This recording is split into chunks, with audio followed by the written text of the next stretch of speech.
नमस्कार दर्शक बंधु मु मोर एही चैनल रे आपण माननकु स्वागत करूअछि।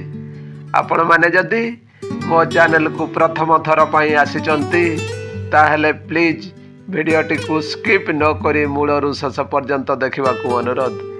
हाँ दर्शक बंधु आज विषय वस्तु होउछि जे जदि आपणकर निद भोर 3टा ରୁ 5टा भितर भांगी जाउछि तेबे जानी रखंतु जे आपणक जीवन रे किछि परिवर्तन हेबाकु जाउछि आउ सही परिवर्तन जगु ही आपणकर भाग्य को बदलाई देव आउ जीवन रे आगको बढ़िवार एही संकेत आपणको निश्चित मिलुछि। तेणु आपणकर निद भोर 3टा ରୁ 5टा भितर भांगी जाउछि तेबे आसंतु जानिबा एही वीडियो माध्यम रे। तेबे देखंतु दर्शक बंधु yours life changing in the happy new year. हाँ दर्शक बंधु कल्पना करंतु एक घोर अंधार रातिर नीरवतारे जेतेबेले समग्र विश्व सही पड़िछि तुम्भे मध्य दिनर क्रांति को दूर करी गभीर निद्रारे अछ।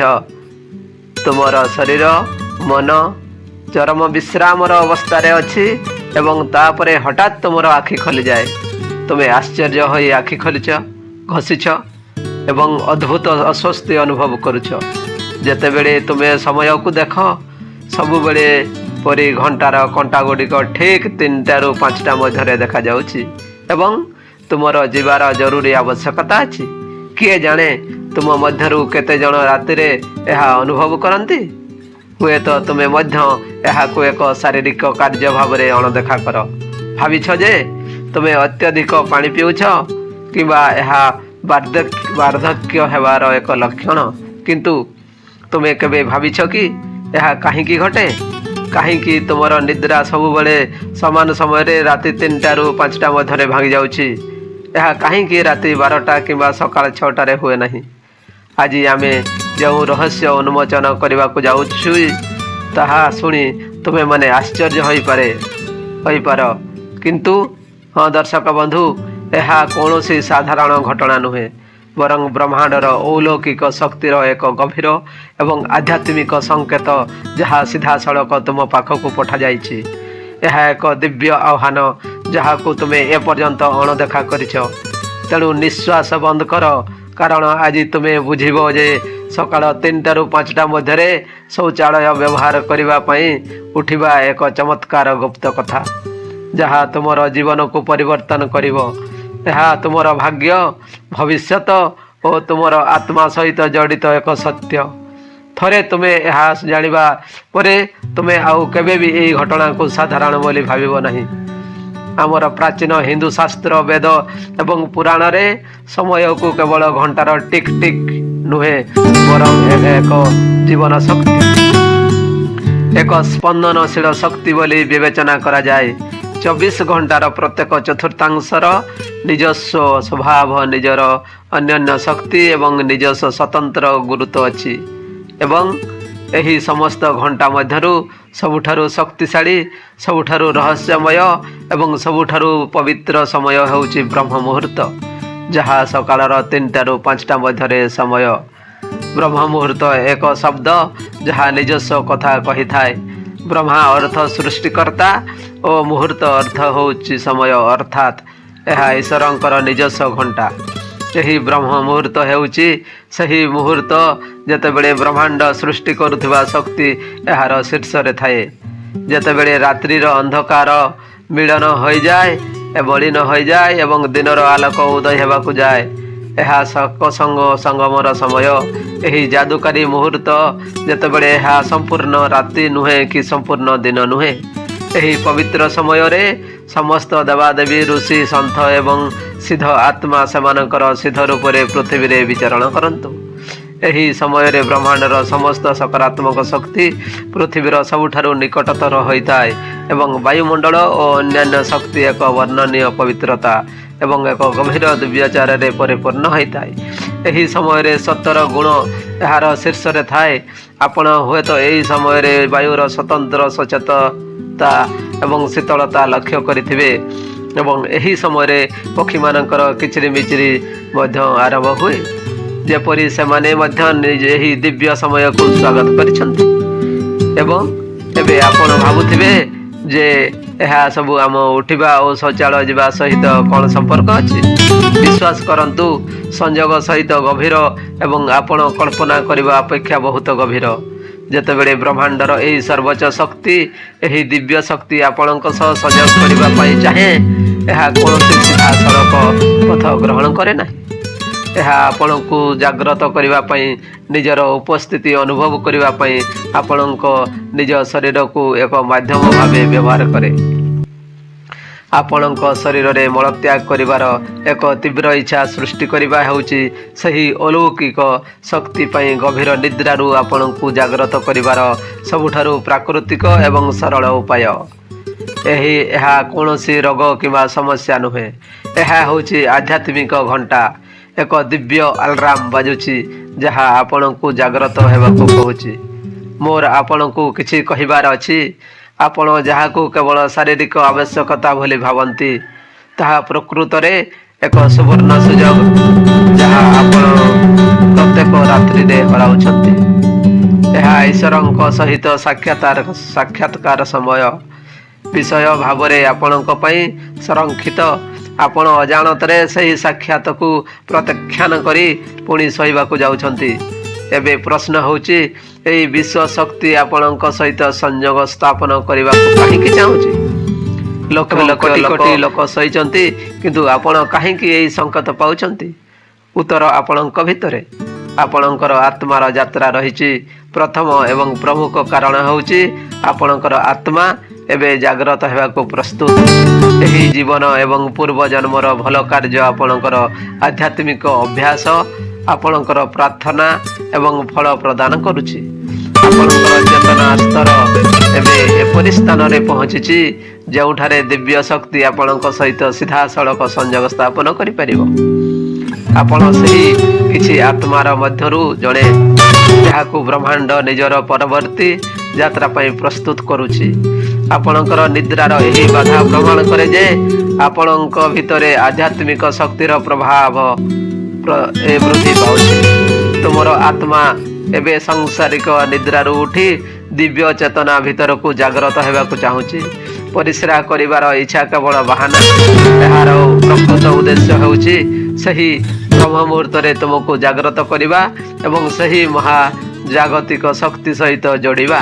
ଆଉ ଏକ ଗୁରୁତ୍ୱପୂର୍ଣ୍ଣ କାରଣ ହେଉଛି ତୁମର ପୂର୍ବପୁରୁଷଙ୍କ ସହ ଜଡ଼ିତ। ହିନ୍ଦୁ ଧର୍ମରେ ପୂର୍ବପୁରୁଷମାନେ ଦେବତାଙ୍କ ପରି ଏକ ସ୍ଥିତି ଧାରଣ କରନ୍ତି। ସୂକ୍ଷ୍ମ ଜଗତରେ ରହି ମଧ୍ୟ ସେମାନେ ସେମାନଙ୍କର ବଂଶ ସହିତ ଜଡ଼ିତ ରହନ୍ତି ଏବଂ ବ୍ରହ୍ମ ମୁହୂର୍ତ୍ତ ହେଉଛି ସେହି ସମୟ ଯେତେବେଳେ ସ୍ଥୂଳ ଏବଂ ସୂକ୍ଷ୍ମ ଜଗତ ମଧ୍ୟରେ ପରଦା ସବୁଠାରୁ ପତଳା ହୋଇଥାଏ। ଏହି ସମୟ ହେଉଛି ଯେତେବେଳେ ଆମ ପୂର୍ବପୁରୁଷ ଆମ ସହିତ ସହଜରେ ଯୋଗାଯୋଗ କରିପାରିବେ। ଯଦି ଆପଣ ନିୟମିତ ଭାବରେ 3ଟାରୁ 5ଟା ମଧ୍ୟରେ ଉଠିଯାଆନ୍ତି, ତେବେ ଏହା ଏକ ଦୃଢ଼ ସଂକେତ ଆପଣଙ୍କ ପୂର୍ବପୁରୁଷମାନେ ଆପଣଙ୍କୁ କିଛି କହିବାକୁ ଯାଉଛନ୍ତି। ସେମାନେ ଯନ୍ତ୍ରଣାରେ ଥାଇପାରନ୍ତି ଏବଂ ସେମାନଙ୍କର ଶାନ୍ତି ପାଇଁ ପ୍ରାର୍ଥନା କିମ୍ବା କାର୍ଯ୍ୟ ଆଶା କରୁଛନ୍ତି, କିମ୍ବା ହୁଏତ ସେମାନେ ଆପଣଙ୍କ ଜୀବନରେ ଏକ ମହାନ ଆନନ୍ଦର ସଂକେତ ଦେଉଛନ୍ତି, କିମ୍ବା ଆପଣଙ୍କୁ ଏକ ଆସନ୍ନ ବିପଦ ସମୟରେ ସତର୍କ କରୁଛନ୍ତି, କିମ୍ବା ସେମାନେ ଆପଣଙ୍କୁ ଜଣାଇବାକୁ ଚାହାନ୍ତି ଯେ ଆପଣ ଏକା ନୁହନ୍ତି। ଯେତେବେଳେ ଆପଣ ଉଠି ଶୌଚାଳୟ ଯାଆନ୍ତି, ସେତେବେଳେ ସେମାନଙ୍କ ସବୁଠାରୁ ନିକଟତର ହୁଅନ୍ତି, ଆପଣଙ୍କ ଉପରେ ନଜର ରଖନ୍ତି। ଏପରି ପ୍ରତ୍ୟେକ ରାତ୍ରିରେ ଆପଣଙ୍କର ନିଦ ଭାଙ୍ଗିବା ଆପଣଙ୍କର ଏବଂ ଆପଣଙ୍କ ପୂର୍ବପୁରୁଷଙ୍କ ମଧ୍ୟରେ ଏକ ସେତୁ ଭାବରେ କାର୍ଯ୍ୟ କରେ। ତୃତୀୟ ରହସ୍ୟମୟ କାରଣ ହେଉଛି ଆପଣଙ୍କ ଦେବତା ସହ ଜଡ଼ିତ। ପ୍ରତ୍ୟେକ ବ୍ୟକ୍ତିଙ୍କର ଏକ ଦେବତା ଅଛି। ଏହି ଏକ ଦେବତା କିମ୍ବା ଦେବୀଙ୍କ ରୂପ ଯାହାଙ୍କ ସହିତ ସେମାନଙ୍କ ଆତ୍ମାର ଗଭୀର ସମ୍ପର୍କ ଅଛି। ହୁଏତ ଆପଣ ଆପଣଙ୍କ ଜୀବନରେ ବ୍ୟସ୍ତତା ଏବଂ ଆପଣଙ୍କ ଦାୟିତ୍ୱରେ ଏତେ ବୁଡ଼ି ଯାଇଛନ୍ତି ଯେ ଆପଣ ଆପଣଙ୍କ ପ୍ରିୟଜନଙ୍କୁ ସମୟ ଦେବାକୁ କିମ୍ବା ପୂଜା କରିବାକୁ ଭୁଲି ଯାଇଛନ୍ତି। ଏହି ସମୟ ହେଉଛି ସେତେବେଳେ ଯେତେବେଳେ ତୁମର ପ୍ରାର୍ଥନା ତୁମର ପ୍ରିୟଜନମାନଙ୍କ ପାଖରେ ସିଧାସଳଖ ଅବଚ୍ଛିନ୍ନ ଭାବରେ ପହଞ୍ଚିଥାଏ। ଏହି ସମୟରେ ଗୋଟିଏ ପ୍ରାର୍ଥନା ମଧ୍ୟ ଶହ ଶହ ଯଜ୍ଞ ସହ ସମାନ ଓ ଫଳାଫଳ ଦେଇଥାଏ। ଚତୁର୍ଥ କାରଣ ହେଉଛି ତୁମର ଶରୀର ଏବଂ ବ୍ରହ୍ମାଣ୍ଡ ମଧ୍ୟରେ ସଂଯୋଗ ସହିତ ଜଡ଼ିତ। ଆମର ପ୍ରାଚୀନ ବିଜ୍ଞାନ ଆୟୁର୍ବେଦ ଅନୁସାରେ ଆମ ଶରୀରର 5ଟି ଉପାଦାନରେ ଗଠିତ। ପୃଥିବୀ, ଜଳ, ଅଗ୍ନି, ବାୟୁ, ଇଥର ଦ୍ୱାରା ଗଠିତ। ଏହି 3ଟି ପ୍ରାଥମିକ ଶାରୀରିକ ଶକ୍ତି ଦ୍ୱାରା ସନ୍ତୁଳିତ। ବାତ, ପିତ୍ତ ଓ କଫ। ରାତ୍ରିର ଶେଷ ଚତୁର୍ଥାଂଶ ରାତି 2ଟାରୁ 6ଟା ମଧ୍ୟରେ ବାତ ସମୟ।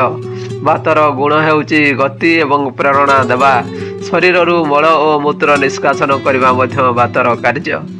ବ୍ରହ୍ମ ମୁହୂର୍ତ୍ତ ସମୟରେ ଯେତେବେଳେ ବ୍ରହ୍ମାଣ୍ଡର ଜୀବନୀ ଶକ୍ତି ଯେତେବେଳେ ତାର ଶୀର୍ଷରେ ଥାଏ, ଏହା ଶରୀରରେ ବାତ ଦୋଷକୁ ମଧ୍ୟ ସକ୍ରିୟ କରିଥାଏ। ଏହା ଏକ ପ୍ରାକୃତିକ ସମନ୍ୱୟ। ମହାଜାଗତିକ ଶକ୍ତିର ଜାଗ୍ରତ ହେବା ଦ୍ୱାରା ଆପଣଙ୍କ ଶରୀରରେ ଶକ୍ତି ମଧ୍ୟ ଜାଗ୍ରତ ହୋଇଥାଏ, ଯାହା ବାତ ବୃଦ୍ଧି କରେ ଏବଂ ଆପଣଙ୍କୁ ପରିସ୍ରା କରିବାର ଇଚ୍ଛା ଅନୁଭବ କରାଇଥାଏ। ତେଣୁ ଆପଣ ଯାହାକୁ ଏକ ଶାରୀରିକ କ୍ରିୟା ବୋଲି ଭାବୁଛନ୍ତି, ତାହା ପ୍ରାକୃତିକରେ ଆପଣଙ୍କ ଶରୀରର ମହାଜାଗତିକ ଘଣ୍ଟା ସହିତ ସମନ୍ୱୟଶୀଳ ହେଉଛି। ତେଣୁ ଏବେ ସବୁଠାରୁ ବଡ଼ ପ୍ରଶ୍ନ ଉଠେ ଯେ, ତେବେ ଏହା ଯଦି ଗୁରୁତ୍ୱପୂର୍ଣ୍ଣ ସଂକେତ, ତେବେ ଆମକୁ କ'ଣ କରିବା ଉଚିତ? ଏହି ସୁଯୋଗର ଲାଭ ଆମେ କେମିତି ଉଠାଇବା? ଯଦି ଆଗକୁ ଆପଣ ଭୋର 3ଟାରୁ 5ଟା ଭିତରେ ଶୌଚାଳୟ ଯିବାକୁ ପଡ଼ିବ, ତେବେ ଆପଣ ବିନା ଦ୍ୱିଧାରେ ସଂକୋଚ ନ କରି ଏହାକୁ ନିଜର ସୌଭାଗ୍ୟ ବୋଲି ମାନି ନେବା ଉଚିତ। ପ୍ରଥମେ ଆପଣ ଏହି ସମୟରେ ଉଠି ସେହି ମହାଶକ୍ତିଶାଳୀ ଅଦୃଶ୍ୟ ଶକ୍ତିକୁ ନୀରବରେ ଧ୍ୟାନ ଧନ୍ୟବାଦ ଦେବା ଉଚିତ ଏବଂ ପରେ ଆପଣ ଶୌଚାଳୟ ଯାଇ ନିଜର ନିତ୍ୟକର୍ମ ସାରି ଦିଅନ୍ତୁ ଏବଂ ଥଣ୍ଡା ପାଣିରେ ନିଜର ହାତ, ପାଦ ଓ ମୁହଁକୁ ଭଲ ଭାବରେ ସଫା କରନ୍ତୁ। ଏହା ଯେକୌଣସି ଅବଶିଷ୍ଟ ନିଦ ଦୂର ହୋଇଯିବ ଏବଂ ଆପଣଙ୍କୁ ସତେଜ କରିବ। ଏବେ ଆପଣ ଏକ ଘରର ଏକ କୋଣରେ କିମ୍ବା ପ୍ରାର୍ଥନା ଗୃହରେ କିମ୍ବା ବାହାରେ ଖୋଲା ଜାଗାରେ ବସି ଯାଆନ୍ତୁ। ଆପଣ ନିଜର ଆଖି ବନ୍ଦ କରି ମେରୁଦଣ୍ଡକୁ ସିଧା କରି ପ୍ରତ୍ୟେକ ଆଗମନ ଓ ବାହାରକୁ ଯାଉଥିବା ନିଶ୍ୱାସକୁ ଅନୁଭବ କରନ୍ତୁ। ଯେତେବେଳେ ଆପଣଙ୍କ ନିଶ୍ୱାସ ତ୍ୟାଗ କରୁଛନ୍ତି, ସମସ୍ତ ନକାରାତ୍ମକତା, ସମସ୍ତ ବ୍ୟାଧି, ସମସ୍ତ ଚିନ୍ତା ମୁକ୍ତ ହୋଇଯାଉଛନ୍ତି। ଏହି ମୁହୂର୍ତ୍ତରେ କିଛି ସମୟ ପାଇଁ ନୀରବରେ ବସି ରୁହନ୍ତୁ, କାରଣ ଏହି ସମୟରେ ବ୍ରହ୍ମାଣ୍ଡ ଆପଣଙ୍କ ସହିତ କଥା ହେବାକୁ ଚାହୁଁଛି। ତେଣୁ ଆପଣ ନୀରବ ହୋଇ ଶୁଣନ୍ତୁ। ହୁଏତ ଆପଣ ମାସ ମାସ ଧରି ଖୋଜୁଥିବା ସମାଧାନର ରାସ୍ତା ପାଇପାରିବେ ଏବଂ ଏହି ସମୟରେ ଆପଣ ନିଜର ପୂର୍ବପୁରୁଷଙ୍କୁ ସେମାନଙ୍କର ଆଶୀର୍ବାଦ ପ୍ରାପ୍ତ ପାଇଁ ପ୍ରାର୍ଥନା କରିପାରିବେ। ଏହି ମୁହୂର୍ତ୍ତରେ ଆପଣଙ୍କର ଏହି ଛୋଟ ପ୍ରାର୍ଥନା ସେମାନଙ୍କ ପାଖକୁ ପହଞ୍ଚି ପାରିବ ଏବଂ ସେମାନଙ୍କର ଆଶୀର୍ବାଦ ତୁମକୁ ଓ ତୁମ ପରିବାରକୁ ରକ୍ଷା କରିପାରିବ। ଆପଣ ଯଦି ଏହିପରି ଭାବରେ ନିୟମିତ ପାଳନ କରନ୍ତି, ତେବେ ଆପଣ ନିଜ ଜୀବନରେ ଏକ ଆଶ୍ଚର୍ଯ୍ୟଜନକ ପରିବର୍ତ୍ତନ ଦେଖିବାକୁ ପାଇବେ। ଆପଣଙ୍କର ମୁଖ ଏକ ଭିନ୍ନ ଆଭାର ଶୀର୍ଷତାରେ ପହଞ୍ଚିଯିବ। ଅନାବଶ୍ୟକ ଚିନ୍ତା ଓ ଭୟରୁ ମୁକ୍ତି ପାଇବେ। ଆପଣଙ୍କର ପଡ଼ି ରହିଥିବା କାର୍ଯ୍ୟ ସ୍ୱୟଂଚାଳିତ ଭାବେ ଚାଲିବ। ଲୋକମାନେ ଆପଣଙ୍କ ଆଡ଼କୁ ଆକର୍ଷିତ ହେବେ ଏବଂ ଆପଣଙ୍କର ପରାମର୍ଶ ଲୋଡ଼ିବେ। ଏହା ଅନ୍ଧବିଶ୍ୱାସ ନୁହେଁ, ବରଂ ଏହା ଶକ୍ତିର ବିଜ୍ଞାନ। ଯେତେବେଳେ ବ୍ରହ୍ମାଣ୍ଡ ତାର ସମସ୍ତ ଶକ୍ତିର ପ୍ରୟୋଗ କରୁଛି, ଆପଣ ବୁଦ୍ଧିମାନ ଭାବରେ ସେହି ଶକ୍ତିର ଲାଭ ଉଠାନ୍ତୁ। ଆପଣ ଏକ ଧନର ଚାବିକାଠି ପାଇଛନ୍ତି, ଯାହାକୁ ଲୋକମାନେ ସାରା ଜୀବନ ପରିଶ୍ରମ କରି ଖୋଜିଲେ ମଧ୍ୟ ପାଇପାରନ୍ତି ନାହିଁ। ନିଦ୍ରା ହରାଇବା ଏକ ସମସ୍ୟା ନୁହେଁ, ବରଂ ଏହା ଜୀବନର ସର୍ବୋତ୍ତମ ସମାଧାନ। ଏହା ଏକ ସଂକେତ ଯେ ଆପଣ ସାଧାରଣ ମନୁଷ୍ୟ ନୁହନ୍ତି। ଆପଣଙ୍କ ଜୀବନର ଉଦ୍ଦେଶ୍ୟ ଖାଇବା, ପିଇବା ଓ ଶୋଇବା କି ଦାୟିତ୍ୱ ପୂରଣ କରିବା ନୁହେଁ, ବରଂ ତୁମ ଜୀବନର ଏକ ଉଚ୍ଚ ଉଦ୍ଦେଶ୍ୟ ଅଛି, ଏକ ଆଧ୍ୟାତ୍ମିକ ଉଦ୍ଦେଶ୍ୟ। ବର୍ତ୍ତମାନ ସେହି ଲକ୍ଷ୍ୟ ଆଡ଼କୁ ପ୍ରଥମ ପଦକ୍ଷେପ ନେବାର ସମୟ ଆସିଯାଇଛି। ଏହି ଘଟଣା ଦ୍ୱାରା ଭୟଭୀତ ହୁଅନ୍ତୁ ନାହିଁ, ଏହାକୁ ଗ୍ରହଣ କରନ୍ତୁ। ଏହା ବ୍ରହ୍ମାଣ୍ଡର ଏକ ପ୍ରେମ ପୂର୍ଣ୍ଣ ବାର୍ତ୍ତା ଯାହା ତୁମ ପାଇଁ ପଠାଯାଇଛି। ଏହାକୁ ଖୋଲ, ଏହାକୁ ପଢ଼ ଏବଂ ଏହାକୁ ତୁମ ଜୀବନରେ କାର୍ଯ୍ୟକାରୀ କର। ତୁମେ ଦେଖିବ, ତୁମ ଜୀବନ କେବେ ବି ପୂର୍ବ ପରି ରହିବ ନାହିଁ। ତୁମ ଭିତରେ ଶାନ୍ତି ଅନୁଭବ କରିବ, ବାହାରେ ସଫଳ ହେବ ଏବଂ ଆତ୍ମାରେ ସନ୍ତୁଷ୍ଟ ହେବ। ଯଦି ପରବର୍ତ୍ତୀ ସମୟରେ ତୁମର ଆଖି 3ଟାରୁ 5ଟା ଭିତରେ ଖୋଲୁଛି, ତେବେ ତୁମେ ନିଶ୍ଚିତ ଭାବରେ उठी भगवान को धन्यवाद जणाई निजकू आगामी दिन पर हस हस मुहरे प्रस्तुत कराओ एवं यह निज पूर्वपुरुष मान उपहार मानि नियंतु।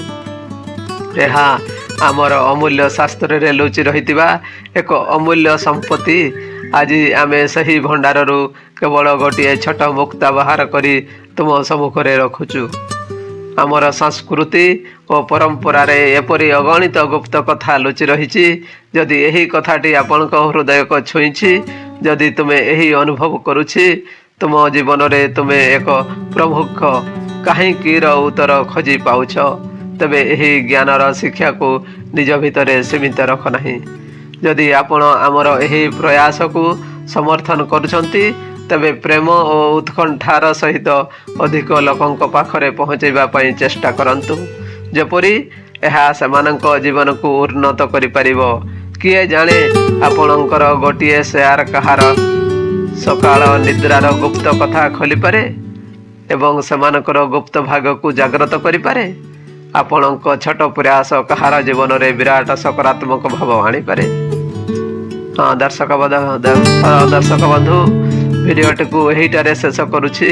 जदि आपण मानंकु एई भिडियोटी भल लागिछि तबे दया करी मो चैनल को सब्सक्राइब करी भिडियोटी को गोटे लाइक करी निहाती करंतु एवं सांग मानंकु बंधु बांधव मानंकु पाखकु शेयर करने को भूलिबे नहीं। जय जगन्नाथ, जय जगन्नाथ, जय जगन्नाथ। नमस्कार।